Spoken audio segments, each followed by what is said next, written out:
Negara dengan iklim tropis seperti Indonesia ini sangat cocok untuk budidaya jamur tiram. Cara budidaya jamur tiram cukup mudah dan modalnya pun tidak begitu banyak. Bagian yang paling sulit saat ini untuk budidaya jamur tiram adalah membuat baglok, yakni media tanam yang sudah berisi bibit jamur. Namun nggak perlu khawatir jika Anda baru pertama kali terjun di dunia jamur tiram, sementara untuk urusan baglok yang sudah siap tumbuh, bisa pergi ke orang lain terlebih dulu. Lambat waktu jika usaha budidaya jamur tiram sudah mulai berkembang. Cobalah untuk membuat baglok sendiri.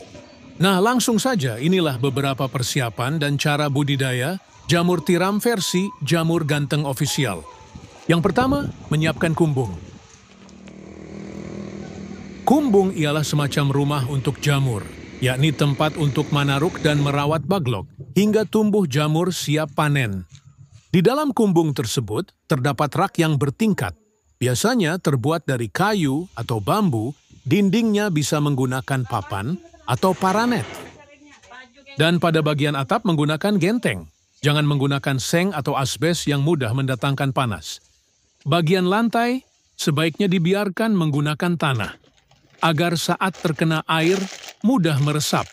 Sedangkan untuk ukuran rak, bisa Anda sesuai sendiri tergantung ukuran kumbung dan baglok yang akan dibudidaya. Namun idealnya ketinggian ruang sebaiknya tidak kurang dari 40 cm. Rak bisa dibuat 2 hingga 3 tingkat lebar. Rak 40 cm dan panjang setiap ruas rak 1 meter. Setiap ruas rak bisa memuat 70 hingga 80 baglok.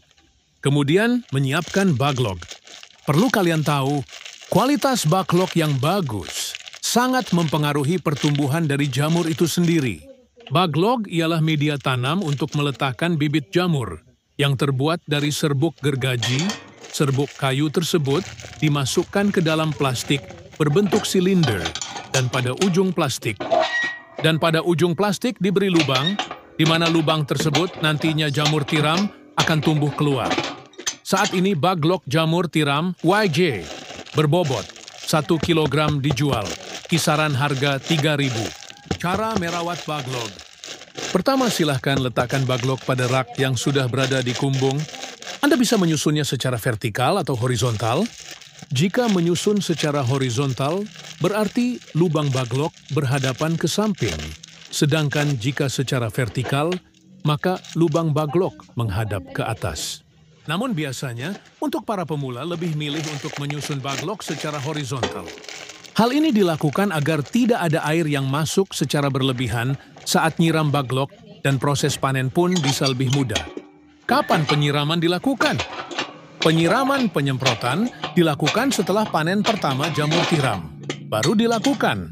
Penyiraman biasanya dilakukan sebanyak 3 kali dalam sehari. Lakukan penyiraman dengan sprayer atau sistem kabut frekuensi. Penyiraman 2-3 kali dalam sehari tergantung suhu dan kelembaban kumbung.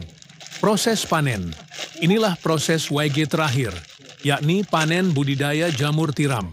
Bila baglok yang digunakan permukaannya telah tertutup sempurna dengan miselium, biasanya dalam waktu 1 hingga 2 minggu sejak pembukaan tutup baglok. Baglok yang memiliki bobot sekitar 1 kg akan menghasilkan jamur sebanyak 0,7 kg. Jamur akan tumbuh dan sudah bisa dipanen jika dirawat dengan baik dan benar. Baglok jamur bisa dipanen hingga 4-5 kali panen. Setelah itu, baglok dibuang atau bisa digunakan bahan ompos. Pemanenan dilakukan terhadap jamur yang telah mekar dan membesar tepatnya bila ujung-ujungnya telah terlihat meruncing. Bila masa panen lewat setengah hari saja, maka warnanya menjadi agak kuning kecoklatan.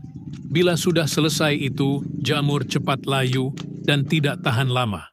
Kemudian jarak panen pertama ke panen kedua berkisar 2 hingga 3 minggu. Semoga bermanfaat dan barokah. Amin, amin, amin.